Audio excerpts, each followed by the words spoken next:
আচ্ছা, চাইনিজরা আজকে যতজন চাইনিজ জন্ম হয়েছে, এরা কি ছেলেদের পেট থেকে জন্ম হয়েছে না মেয়েদের পেট থেকে জন্ম হয়েছে? মেয়েদের পেট থেকে জন্ম হয়েছে। আমেরিকান, ইউরোপে যতজন মানুষ নতুন জন্ম নিচ্ছে, এরা কার পেট থেকে জন্ম নিচ্ছে? মেয়েদের পেট থেকে জন্ম নিচ্ছে। তাহলে তুমি মুসলমান হওয়ার কথা দরকার নাই, তো মুসলমান হওয়ার দরকার নাই। তোমার পৃথিবীতে আসার পদ্ধতি বলছে যে মানুষ পৃথিবীতে আসবে মেয়ের মাধ্যমে। ওকে 10 মাস 10 দিন মহিলা মানুষ পেটে ধারণ করবে, কালো হোক সাদা হোক, ধর্মবর্ণ নির্বিশেষে, গোত্রবর্ণ নির্বিশেষে, ইহুদি হোক, বৌদ্ধ হোক, খ্রিস্টান হোক, হিন্দু হোক, সব নির্বিশেষে পৃথিবীতে আসতে হলে 10 মাস 10 দিন মেয়ের পেটেই ধারণ করতে হবে। আচ্ছা, মেয়ের পেট থেকে পৃথিবীতে আসলে ওকে খাওয়াবে কে? কোথায় খাবার? ওর মায়ের বুকের দুধই ওর খাবার। তাহলে ওর মায়ের বুকের দুধ 2.5 বছর 3 বছর সিস্টেম দেওয়ার মাধ্যমে তুমি যাতেই বিশ্বাস করো, আল্লাহ বিশ্বাস করো, গডে বিশ্বাস করো, ভগবানে বিশ্বাস করো, প্রকৃতিতে বিশ্বাস করো, ঈশ্বরে বিশ্বাস করো, তিনি তোমাকে বলে দিচ্ছেন যে একটা সমাজ ব্যবস্থায় একটা মেয়ের সবচেয়ে গুরুত্বপূর্ণ দায়িত্ব হচ্ছে সন্তান লালন পালন করা। এটা তার জন্মগত প্রদত্ত দায়িত্ব। পৃথিবী এভাবে চলে আসতেছে। তাহলে যেই মা 10 মাস 10 দিন সন্তান পেটে ধারণ করেছে, যেই মা 2.5 বছর 3 বছর সন্তানকে দুধ পান করাবে, ওই মায়েরই দায়িত্ব ওই সন্তানকে পরবর্তীতে আদর্শ মানুষ পর্যন্ত গড়ে তোলা। এটা মায়েরই দায়িত্ব, জন্মগত দায়িত্ব। এবং এই দায়িত্বটা কতটা জটিল, কতটা কঠিন সেটা বলতে গিয়ে আমি যখন আদর্শ পরিবারের ওপর লম্বা বক্তব্য দিয়েছি, আজকে তো বক্তব্য আদর্শ পরিবারের ওপর নয়, আজকের বক্তব্য হচ্ছে ইসলামী সমাজ ব্যবস্থা বনাম বস্তুবাদী সমাজ ব্যবস্থা। তো তখন আমি বলেছি, জাস্ট ওই একটা বাক্য বলে আবার ফিরে আসি, যে আজকের পৃথিবীতে যত মা এবং বোন আছে, এরা যা কিছু শিখেছে, ধরেন একজন পিএইচডি ডিগ্রিধারী মা, একজন পিএইচডি ডিগ্রিধারী বোন, ধরেন একজন বোন যে পাইলট, ধরেন একজন বোন যে মেট্রো রেলের চালক, চালিকা, ড্রাইভার, ধরেন একজন মা এবং একজন বোন যে চন্দ্রে চলে গেছে, যে গবেষণা করে পারমাণবিক বোমা আবিষ্কার করেছে। সারা পৃথিবীতে যত মা বোন আছে, সকল ধর্ম বর্ণ নির্বিশেষে, তারা যা শিখেছে, যা শিখছে, তাদের এই সকল শিখার চাইতে সবচেয়ে বড় কঠিন শিক্ষা, সবচেয়ে বড় কঠিন কাজ হচ্ছে একটা মানুষকে, একটা ছোট সন্তানকে সৎ মানুষ রূপে গড়ে তোলা। মেট্রো রেল চালানো শিখার চাইতে কঠিন হচ্ছে সন্তানকে সৎ মানুষ রূপে গড়ে তোলা। মেট্রো রেল যে কেউ চালাতে পারে, কিন্তু যে কেউ সন্তানকে সৎ মানুষ রূপে গড়ে তুলতে পারবে না। পারমাণবিক বম বানানোর শিখার চাইতেও বেশি কঠিন হচ্ছে সন্তানকে সৎ মানুষ রূপে গড়ে তোলা। ডাক্তারি বিদ্যার চাইতেও কঠিন। ডাক্তার হয়ে এমবিবিএস পিএইচডি ডিগ্রি অর্জন করে এসে চিকিৎসা দিব, ওর চাইতে 1000 গুণ, লাখো গুণে কঠিন একটা ছোট বাচ্চাকে সৎ মানুষ রূপে গড়ে তোলা। এটা খেলতামাশা নয়, অনেক কঠিন দায়িত্ব, অনেক ভয়ঙ্কর এবং গুরু দায়িত্ব। এবার এই দায়িত্বটা হচ্ছে ইসলামী সমাজ ব্যবস্থা একটা মেয়ের মূল চাকরি, মূল ক্যারিয়ার, মূল দায়িত্ব। সন্তানকে তুমি লালন পালন করবে ঘরে বসে, এটাই তোমার মূল দায়িত্ব। বস্তুবাদী সমাজ ব্যবস্থা কি বলছে? তুমি যদি টাকার মেশিন না হও, টাকা ইনকাম না করো, বাইরে চাকরি না করো, তাহলে তুমি বেকার। তাহলে এখন বস্তুবাদী সমাজ ব্যবস্থার একটা বাস্তব চিত্র আমাদের সমাজে কি? বাপও টাকার জন্য গেছে প্রবাসে, মাও টাকার জন্য গেছে গার্মেন্টসে। তাহলে সন্তান কি করবে? বা এটা বাদ দিলাম, আর একটু আপার লেভেলে যাই। বাপও টাকার জন্য গেছে মেডিকেলে চাকরি করতে, মাও টাকার জন্য গেছে ব্যাংকে চাকরি করতে, তো সন্তান কি করবে? তাহলে বস্তুবাদী সমাজ ব্যবস্থা আমাদের যেইভাবে বস্তুর পিছনে পাগল করেছে, তাতে আমাদের ইসলামী সমাজ ব্যবস্থার যে রীতিনীতি, কৃষ্টি কালচারগুলো ছিল, যেগুলো আসলে অদৃশ্য কারণে চোখের সামনে তো কিছু দেখতে পাবেন না। আপনি সন্তানকে যদি সৎ মানুষ রূপে গড়ে তোলেন, চোখের সামনে কি পাবেন? আপনাকে তো মানুষ করার সময় বলাই হয়নি যে টাকার মেশিন বানাও। মানুষ করার সময় ইসলাম বলেই দিচ্ছে সৎ মানুষ বানাও। তো সৎ মানুষ বানালে তো টাকার মেশিন, সেটা পরের প্রশ্ন। তার মানে সে আপনাকে টাকা দিবে এর কোনো গ্যারেন্টি নাই। কেন? ইসলাম চাচ্ছে ওকে সৎ মানুষ করতে হবে, তাহলে ও মানুষে টাকা দিবে, দিতে পারবে, ইনকাম করতে পারবে, তো গ্যারেন্টি নাই। তাহলে কেন একটা মা তার সন্তানকে সৎ মানুষ রূপে গড়ে তুলবে? অদৃশ্য, চোখে দেখা যায় না এমন কারণের জন্য, চোখে দেখা যায় না এমন বিশ্বাসের জন্য, চোখে দেখা যায় না এমন ভালোবাসার জন্য, চোখে দেখা যায় না এমন মর্যাদার জন্য, চোখে দেখা যায় না এমন সম্মানের জন্য। সেটা কি? সেটা হচ্ছে সেই সম্মান, সেই মর্যাদা কি বলি। আজকে যত মা এবং বোন বাংলাদেশে রাস্তাঘাটে কাজ করুক, গার্মেন্টসে কাজ করুক, অফিস আদালতে কাজ করুক, তারা অফিস আদালত, রাস্তাঘাট, গার্মেন্টসে কাজ করে দেশ এবং জাতির যা উপকার করতে পারছে, নিজের পরিবার, নিজের সমাজ, নিজের দেশ এবং জাতির যা উপকার করতে পারছে, একজন আল্লাহওয়ালা, পরহেজগার, তাকওয়াবান, সৎ নারী যদি ঘরে বসে একটা সালাহুদ্দিন আইয়ুবী, একটা মোহাম্মদ বিন কাসেম, একটা তারিক বিন জিয়াদ পৃথিবীকে উপহার দিতে পারে, তাহলে সারা বাংলাদেশের সব নারী মিলে রাস্তাঘাটে কাজ করে দেশ ও জাতির জানা উপকার করতে পারবে। ওই একজন সালাহুদ্দিন আইয়ুবী, একজন মোহাম্মদ বিন কাসেম, একজন তারিক বিন জিয়াদ দেশ ও জাতির তার চেয়ে বেশি উপকার করতে পারবে। কেননা মানুষ মহৎ হয় না মায়ের তারবিয়াত ছাড়া, বড় হতে পারে না। বড় হওয়ার জন্য মায়ের তারবিয়াহ, মায়ের প্রশিক্ষণ, মায়ের আদর্শ, মায়ের আকীদা, মায়ের শিষ্টাচার, মায়ের আদব কায়দা সবচেয়ে গুরুত্বপূর্ণ জিনিসগুলোর একটা। তাহলে ইসলামী সমাজ ব্যবস্থায় মায়ের ভূমিকা, নারীর ভূমিকা জন্মগতভাবে সন্তান লালন পালন করা। আর বস্তুবাদী সমাজ ব্যবস্থায় একজন মা এবং বোনের ভূমিকা হচ্ছে সে জাস্ট একটা টাকা বানানোর মেশিন। এবং পরের পর্বে আমরা আসি। পরের পর্ব হচ্ছে যেহেতু মা এবং বোনদের ব্রেনকে নষ্ট করতে হবে, কেন এরা হচ্ছে ইসলামী সমাজের সবচেয়ে গুরুত্বপূর্ণ এলিমেন্ট, এই জন্য তাদেরকে ঘরের ভিতর থেকে বের করে নিয়ে আসা, পর্দার চার দেওয়াল থেকে বাইরে বের করে নিয়ে আসা, এটা মেইন বড় টার্গেট। যে অবরোধবাসিনী, যে ঘরে আসে পর্দা করে, সে নাকি অবরোধবাসিনী। তো কেমনে তাকে অবরোধবাসিনী থেকে বের করে নিয়ে আসা যায়, তার পর্দা থেকে বের করে নিয়ে আসা যায়। কেননা মাঠে ঘাটে কাজ করার জন্য পর্দা লঙ্ঘন, অফিস আদালতে কাজ করার জন্য পর্দা লঙ্ঘন লাজেম, মালজুম তথা জরুরি। পর্দা লঙ্ঘন ছাড়া মাঠে ঘাটে, অফিস আদালতে কাজ করা সম্ভব নয়। এবং পর্দার দুইটা ধরন থাকে। বাহ্যিক পর্দা আছে কিন্তু অন্তরের ভিতরে লজ্জা নাই, এই পর্দার কি কোনো দাম আছে? পর্দার কোনো দাম নেই। কিভাবে আমাদের পরিবারগুলো, আমাদের সমাজগুলো ভিতর থেকে খোখলা হয়ে গেছে, যে হয়তো মানুষের কারণে বাহ্যিক পর্দা আছে কিন্তু ভিতর থেকে লাজ লজ্জা উঠে গেছে এবং সমাজ ব্যবস্থা ধ্বংস হয়ে গেছে, তার একটা ছোট্ট উদাহরণ আপনি পাবেন। যে আপনারই মেয়ে, এখানে কতজন বসে আছে আল্লাহ আলাম জানি না, কতজন যারা দেখবে তাদেরও জানি না, তাদেরই মেয়ে, তাদেরই বোন বাপের সামনে ঠিকই বোরখা পরে স্কুলে যাচ্ছে, কিন্তু এই যে পকেটে যে মোবাইল আছে, এই মোবাইলেও গোটা দুনিয়া দখল করে ফেলেছে। টিকটকে তার ভিডিও ভাইরাল, এবং কোনো মানুষের, কোনো মা এবং বোনেরা কিভাবে নিজেদেরকে একটা প্রোডাক্ট, নিজের অজান্তে পার্সোনালিটি বলে, আজকের সামাজিক যোগাযোগ মাধ্যমগুলো আসার কারণে পার্সোনালিটি বলে কিছু নাই। পার্সোনালিটি বুঝেন? সেটা হচ্ছে নিজস্ব ব্যক্তিত্ব, নিজস্ব আত্মমর্যাদা। মানে আমার সব কিছু এখন public product, public property. Public property বুঝেন তো? যেখানে সবাই যেতে পারে, সবাই দেখতে পায়, সবাই খেতে পায়, সবাই সব কিছু করতে পারে, সেটা হচ্ছে পাবলিক প্রপার্টি। তাহলে আমি কেমনে খাই সেটাও ভিডিও করছি, আমি কেমনে টয়লেট বাথরুমে যাই সেটাও আমি সেলফিতে তুলতেছি, আমি কেমনে বাজারে গেলাম সেটাও টিকটক করে ভিডিও আপলোড দিচ্ছি। তাহলে আমার সব কিছু কি হয়ে গেল? Public property. সব কিছু আমি পাবলিককে দেখানোর জন্য। তাহলে আমার নিজের কোনটা, যেটা একমাত্র আমার পার্সোনাল, সেটা কোনটা? যখন মানুষের সব পাবলিক হয় তখন মানুষ একটা মানসিক রোগীতে পরিণত হয়। এবং যতজন সৌন্দর্যের প্রতিযোগিতা, টিকটকে মেয়ে কেন ভিডিও দিচ্ছে, যেটা আমাদের এই পাঠের আলোচনা, যে কিভাবে ভিতর থেকে আমাদের সমাজকে ধ্বংস করে দেওয়া হয়েছে। একটা মেয়ে বাইরে পর্দা করতেছে কিন্তু ভিতরে টিকটকে সে কেন ভিডিও দিচ্ছে? তথা সে নিজেকে একটা অসামান্য প্রতিযোগিতায় নামিয়ে দিয়েছে, যেই প্রতিযোগিতা দিন শেষে মানুষকে মানসিক রোগী করা ছাড়া কোনো উপায় নাই। সেই প্রতিযোগিতাটা কি? আচ্ছা, আপনি কি জোর করে আপনার চেহারা ভালো করতে পারবেন?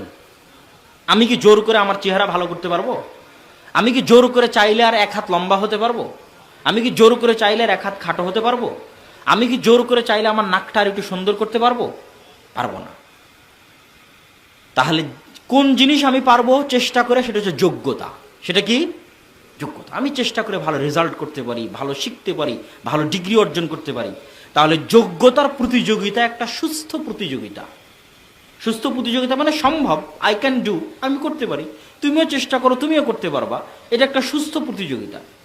কিন্তু প্রত্যেকটা মেয়ে যখন দিন শেষে তার চেহারা কত সুন্দর এইটা দেখানোর জন্য টিকটকে ভিডিও আপলোড করে, ফেসবুকে তার ছবি আপলোড করে, তখন দিন শেষেও মানসিক রোগীতে পরিণত হয় কেন?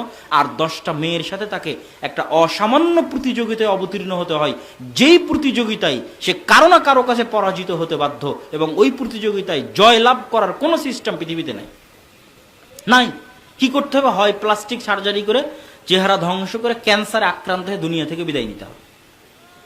প্লাস্টিক সার্জারির পরের অংশটা হচ্ছে ক্যান্সার, ক্যান্সারের পরের অংশ পৃথিবী থেকে বিদায়। তাহলে আল্লাহর সৃষ্টিতে পরিবর্তন মহাগুণা। তাহলে যখন আমি এমন একটা প্রতিযোগিতায় অবতীর্ণ হচ্ছে আমাদের মা এবং বোনেরা, যেই প্রতিযোগিতাটা দিন শেষে তাকে মানসিক রোগী করছে, কেননা এখানে সে সফল হবে কেমনে? তার চেয়ে আরো 10টা মেয়ে সুন্দরী আছে। ও যখন একটা টিকটকে ভিডিও দিবে, তার 50,000 ভিউ, আরেকজনের 50 লক্ষ ভিউ হবে। তো আরেকজনের 50 লক্ষ ভিউ দেখে তো মেন্টালি ও আঘাত, আমি এত ভিডিও বানাই কেন আমার ভিউ হয় না? তাহলে আরেকজন এত ভিডিও বানাচ্ছে আর কোনো ভিউ হয়? তাহলে যখন সে নিজের ভিডিওর ভিউ হওয়ার জন্য নিজেকে বিক্রি করতে করতে আদম আলাইহিসসালামের যে সম্মান, আদম আলাইহিসসালামের শরীরের যে সম্মান, হাওয়া আলাইহিসসালামের শরীরের যে সম্মান, নিজেকে বিক্রি করতে করতে নিচে নামাতে নামাতে কোথায় গিয়ে নামিয়ে ফেলেছে। যদি আদম এবং হাওয়া আলাইহিসসালাম নিজে বেঁচে থেকে দেখতেন, এটা আল্লাহ সুবহানাহু ওয়া তাআলার সৃষ্টির অপমান। এটা মানুষকে এত নিচে নামানো, নিজেকে এত নিচে নামানো, যে আমার ভিউ বাড়াতে হবে এই জন্য কাপড় খুলতে খুলতে খুলতে খুলতে উলঙ্গ হয়ে গেছে। তাহলে কত নিচে নামিয়েছে নিজেকে। সে নিজেকে একটা প্রোডাক্ট, পণ্য, যেটা বাজারে বিক্রি করা যায়, বাজারে কিনা যায়। আদম সন্তান এর সম্মান এবং মর্যাদা অনেক উপরে। আশরাফুল মখলুকাত, আল্লাহ নিজে হাতে সৃষ্টি করে যায় আদম আলাইহিসসালামকে। আদম আলাইহিসসালামের সম্মান এবং তার শরীরের সম্মান মর্যাদা অনেক। এখানে আপনি একটা মাথার চুলও বিক্রি করতে পারবেন না, কেন? এটা বিক্রিযোগ্য নয়, এটার সম্মান আছে। কিন্তু রক্ত বিক্রি করতে পারবেন না, কিডনি বিক্রি করতে পারবেন না, দান করতে পারেন, কিন্তু এটা বিক্রিযোগ্য নয়, এটা সম্মান আছে। এটা আশরাফুল মখলুকাত, আল্লাহ সুবহানাহু ওয়া তাআলার নিজে হাতে সৃষ্টি করা সৃষ্টিজীব, পৃথিবীর সকল সৃষ্টিজীবের সেরা, তার সম্মান আছে। সেখানে আমাদের মা এবং বোনেরা কি বানিয়েছে? গরু ছাগল যেমন বাজারে বিক্রি হয়, যে এই গরু কততে বিক্রি হবে, তো এই গরু এততে বিক্রি হবে, তো এই গরু কততে বিক্রি হবে, এততে বিক্রি হবে। তো ওই বাজারে বিক্রি হওয়া গরু ছাগলের মধ্যে আর টিকটকে ভিডিও বানিয়ে ছাড়ে এরকম মেয়ের মধ্যে কোনো পার্থক্য নেই। ও বাজারে বিক্রি হয় একটা গরু ছাগল, বাজারে বিক্রি হয় একটা মহিষ ভেড়া, বাস, দ্যাটস ইট, এতটুকুই। এই হচ্ছে আজকে আমাদের মা এবং বোনেরা ভিতর থেকে মানসিক রোগী, ভিতর থেকে সমাজ ব্যবস্থা ভঙ্গুর, ভিতর থেকে ইসলামী সমাজ ব্যবস্থা ধ্বংস। এবং এর থেকে উত্তরণের উপায় কি? যদি আমাদের মা এবং বোনেরা নিজে থেকে হেদায়েত প্রাপ্ত না হয়, আজ মোবাইল যেভাবে সবার হাতে হাতে, আপনারা চেষ্টা করলেও পারবেন না। যদি তারা নিজে থেকে না বুঝে যে এটা তাদের সম্মানের হানি, এটা তাদের মর্যাদার হানি, এটা তাদের নিজেদেরকে প্রোডাক্ট, পণ্য দ্রব্যে পরিণত করা, মানসিক রোগীতে পরিণত করা। আর একটা ভয়ঙ্কর জিনিস কি হয় জানেন? যেহেতু আল্লাহ সুবহানাহু তাআলা এবং তার রাসূল সাল্লাল্লাহু আলাইহি ওয়াসাল্লাম হাদিসে বলেছে, হিংসা সত্য, বদ নজর সত্য। রাসূল বলেছেন সহিহ বুখারীর হাদিস, আল আইনু হাক্কুন, বদ নজর সত্য। কোনো কিছু যদি তাকদীরকে অতিক্রম করে চলে যায়, এরকম শক্তিশালী যদি কিছু থাকে পৃথিবীতে, সেটা হচ্ছে বদ নজর। সেটা কি? বদ নজর। যখনই আপনি নিজের চেহারার অসুস্থ প্রতিযোগিতায় সামাজিক যোগাযোগ মাধ্যমে অবতীর্ণ হবেন এবং নিজের চেহারা, নিজের শরীরকে পাবলিক প্রোডাক্টে পরিণত করবেন, তখন অদৃশ্যভাবে এই প্রত্যেকটা দৃশ্য, প্রত্যেকটা ছবি বদ নজরের শিকার হবে, হিংসার শিকার হবে, কুদৃষ্টির শিকার হবে। এবং এই বদ নজর, হিংসা এবং কুদৃষ্টির ফলেই কিন্তু একটা সময় এরা আত্মহত্যা করে মারা যায়, একটা সময় এদের পরিবারে শান্তি থাকে না, একটা সময় সমাজে শান্তি থাকে না, বাপ মায়ের সাথে শান্তি থাকে না, সন্তান সন্ততির সাথে শান্তি থাকে না। এগুলো বদ নজর এবং কুদৃষ্টির প্রভাব, এগুলো সত্য প্রভাব। অসংখ্য কালো জাদু, অসংখ্য বদ নজরের কারণে অসংখ্য মা এবং বোন ভাবে ধ্বংস হয়ে গেছে, আরো অসংখ্য ধ্বংস হচ্ছে, ভিতর থেকে ধ্বংস হচ্ছে। তৃতীয়ত, আল্লাহ সুবহানাহু তাআলা তো মানুষের অন্যায় কাজের রেকর্ড রাখবেনই। সেখানে আমরা কতটা ন্যাক্কারজনক, জঘন্য, বোকা হলে নিজের বদ আমলের রেকর্ড নিজেই রাখতেছি। নাউজুবিল্লাহ, নিজের বদ আমলের রেকর্ড নিজেই রাখতেছি, নিজেই ভিডিও করে নিজেই ফেসবুকে রেখে দিচ্ছি। এবং আমরা যারা দেখতেছি সেটাও ফেসবুকের কাছে রেকর্ড। আল্লাহকে ধরা লাগবে না, ফেসবুক যদি বলে আপনারটা বের করে দিতে পারবে, আল্লাহ সুবহানাহু ওয়া তাআলাকে ধরতে হবে না। তাহলে আল্লাহ সুবহানাহু ওয়া তাআলার কাছে ধরা খাওয়ার আগেই আমরা নিজেরা নিজেদেরকে ধরা দিয়ে দিচ্ছি, এবং এটা আমাদের এতটা সমাজ ব্যবস্থাকে ভঙ্গুর, অসহায় এবং ধ্বংসের দ্বার প্রান্তে নিয়ে গেছে, যেটা আমার পক্ষে ব্যাখ্যা করে বলে বোঝানো সম্ভব নয়। তবে এখান থেকে ফিরে আসার পথ একমাত্র মা এবং বোনদের হাতেই আছে। কেন এখন যে অবস্থায় গেছে, এখানে বাপ এবং মা জোর করে কিছু করতে পারবে না। সম্মানিত উপস্থিতি, তাহলে মা এবং বোনদের বলছিলাম ইসলামী সমাজের সবচেয়ে গুরুত্বপূর্ণ এলিমেন্ট, উপাদান হচ্ছে মা এবং বোন। তার প্রথম বাক্য ছিল মা এবং বোনের জন্মগত দায়িত্ব হচ্ছে সন্তান লালন পালন করা, এবং সন্তান লালন পালন করাটাই তার আসল কেরিয়ার। টাকার জন্য বাইরে চাকরি করা, টাকার জন্য বাইরে চাকরি করা ক্যারিয়ার নয়, সন্তান লালন পালনের জন্য ঘরে থাকাটাই ক্যারিয়ার। সন্তানকে যে লালন পালন করে না অথচ বাইরে চাকরি করে, ওই বেকার। আর যে ঘরে বসে সন্তানকে লালন পালন করছে সে বেকার নয়। এটাই ইসলামী সমাজ ব্যবস্থার মূল ভিত্তি। এবার দ্বিতীয় পর্যায়ে কি বললাম, যে আমাদের মা এবং বোনেরা তাদেরকে হালকা সস্তা প্রোডাক্টে পরিণত করেছে পর্দা প্রথাকে লঙ্ঘন করে। তো পর্দা প্রথার লঙ্ঘন কেন ভয়ঙ্কর, কেন ক্ষতিকারক ইসলামী সমাজের জন্য? আগেই বলেছি, সমাজ পরিবার ছাড়া সম্ভব নয়, আর পরিবার টিকে থাকলে পৃথিবী টিকে থাকবে, পরিবার না থাকলে আল্লাহ পৃথিবী ধ্বংস করে দিবে। দলিল, পরিবার না থাকলে আল্লাহ পৃথিবী ধ্বংস করবে, দলিল কোথায়? ওই যে রাসূল সাল্লাল্লাহু আলাইহি ওয়াসাল্লাম বলছে যে একদিন আসবে যখন মানুষ কুকুর ছাগলের মতো রাস্তাঘাটে জেনায় লিপ্ত হবে, ওটা কিন্তু ঈসা আলাইহিস সালাম এবং ইমাম মাহাদির পরে। তো যখন কুকুর ছাগলের মতো রাস্তাঘাটে জেনায় লিপ্ত হবে, তখন আল্লাহর পৃথিবী রাখবেন না, ধ্বংস করে দিবেন। তো পৃথিবী এখনো বেঁচে আছে, দুই একটা পরিবার এখনো পারিবারিক প্রথার মাধ্যমে পৃথিবীতে তাদের সন্তান নিয়ে আসা এবং সন্তান প্রজনন, এই সিস্টেমটা হালাল উপায়ে ধরে রেখেছে, এই জন্য এখনো পৃথিবী টিকে আছে। তাহলে এই পরিবারকে ধ্বংস করতে পারে কি? অবৈধ সম্পর্ক। অবৈধ সম্পর্কের যত রাস্তা আছে সকল রাস্তা এই জন্য ইসলাম বন্ধ করে দিয়েছে। গান শোনা কেন হারাম? কি জন্য গান শোনা হারাম? গান শুনলে মনে অবৈধ সম্পর্কের উদ্রেক হতে পারে, এই জন্য গান শোনা হারাম। That's it. তাহলে অবৈধ সম্পর্ক কত ভয়াবহ যে ওর দিকে যেতে পারে এমন প্রত্যেকটা রাস্তা বন্ধ করা হয়েছে, এত ভয়াবহ।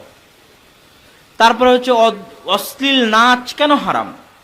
কি জন্য হারাম? এই জন্য হারাম যে অশ্লীল নাচ মানুষকে অবৈধ সম্পর্কের দিকে উদ্বুদ্ধ করবে, এই জন্য হারাম। কোনো ছেলে মানুষ বাইরে বের হলে যদি মেয়ের দিকে চোখ পড়ে নিচু করবে কেন? তাকিয়ে থাকলে অবৈধ সম্পর্ক তৈরি হতে পারে, এই জন্য। লা তাকরাবুজ জিনা, তোমরা অবৈধ সম্পর্কের কাছেই যেও না। অবৈধ সম্পর্ক স্থাপন করা বহু দূরের কথা, তার নিকটেই যেও না, এভাবে আল্লাহ সুবহানাহু ওয়া তাআলা বলেছে। তাহলে অবৈধ সম্পর্কের একটা বড় দরজা হচ্ছে বেপর্দা এবং বেহায়াই। তাহলে মেয়েদেরকে পর্দা করতে বলা হয়েছে এই কারণে যে অবৈধ সম্পর্কের রাস্তা যেন বন্ধ থাকে, কষ্ট হয়, সমস্যা হয়। এই প্রত্যেকটা ব্যারিয়ার সমাজকে, অবৈধ সম্পর্ক প্রত্যেকটা ব্যারিয়ার যত বেশি হবে, সমাজে অবৈধ সম্পর্ক সংগঠিত হওয়া তত কঠিন হবে।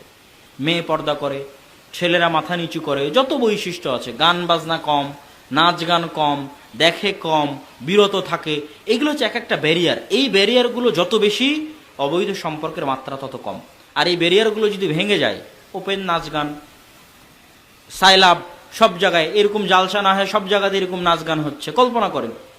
তারপরে কোনো মেয়ে পর্দা করে চলে না, কোনো পুরুষ মানুষ তার চক্ষু নিচু রাখে না, তাহলে এটা যত ওপেন হবে অবৈধ সম্পর্ক তত বাড়বে। পাশ্চাত্য সমাজে যেটা হয়েছে, অন্তর থেকে লজ্জা উঠে যায়। অন্তর থেকে লজ্জা উঠে গেলে সব কিছু করা সম্ভব হয়। যখন সব কিছু করা সম্ভব হয় তখনই পরিবার ধ্বংস হয়। এটাই পরিবার ধ্বংসের সূচনা। তাহলে পর্দা, নারীদের পর্দা পরিবার রক্ষার জন্য সবচেয়ে জরুরি গুরুত্বপূর্ণ কাজগুলোর একটা। দুই, নারীর পর্দা নারীর সম্মান, নারীর বেপর্দা নারীর অপমান। কেমনে কথা কেমনে বললাম? নারীর বেপর্দা নারীর শাস্তি, শুধু অপমান নয়, শাস্তি। আদম এবং হাওয়া আলাইহিস সালাতু ওয়াস সালাম যখন জান্নাতে আল্লাহর নিষিদ্ধ ফল খেয়ে ফেললেন, তখন শাস্তি স্বরূপ তাদের সাথে কি ঘটল বলেন, কথা বলেন? তাদের জামা কাপড় খুলে গেল। তাহলে জামা কাপড় গায়ে থাকা সম্মান, আর জামা কাপড় না থেকে উলঙ্গ থাকাটা কি অপমান। ওই জন্য আফগানিস্তানের একজন মন্ত্রীকে জিজ্ঞেস করেছে যে আপনারা মেয়েদের যে এত কঠোর অনুশাসনের মধ্যে রাখেন, এতে তো মেয়েদের অধিকার লঙ্ঘন হয়, যে আপনি যতটুকু জামা গায়ে দিয়ে আছেন এতটুকু কেন আছেন, পুরোই খুলে উলঙ্গ থাকবেন। তাহলে পাশ্চাত্য সমাজে আপনারা যতটুকু জামা গায়ে দিয়েছেন অতটুকু কেন গায়ে দিয়েছেন, কারণ কি? যদি পরিপূর্ণ পর্দা একটা মেয়ের অধিকারকে লঙ্ঘন করে, তো আপনারা হালকা হলেও তো পর্দা করেছেন।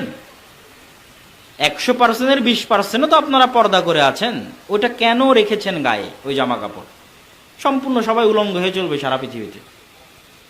তাহলে ওই 20% পর্দা আপনি যেই কারণে করেছেন, আমরা ওটা 100% করেছি একই কারণে। বুঝতে পারেননি মনে হয়? তাহলে ওই 20% আপনার কাছে সম্মান, তা আমার কাছে ওর চেয়ে বেশি, আরো বেশি সম্মান, ওর চেয়ে বেশি, আরো বেশি সম্মান। আপনি এখন একটা মানুষকে উলঙ্গ করেন, এটা শাস্তি। সবাই মনে করবে এটা ওর শাস্তি, ও মনে করবে এটা আমার শাস্তি, আমাকে উলঙ্গ করলো, এটা আমার শাস্তি। তাহলে যে মেয়ে নিজে থেকে উলঙ্গ হচ্ছে, ও কখন বুঝবে যে এটা শাস্তি?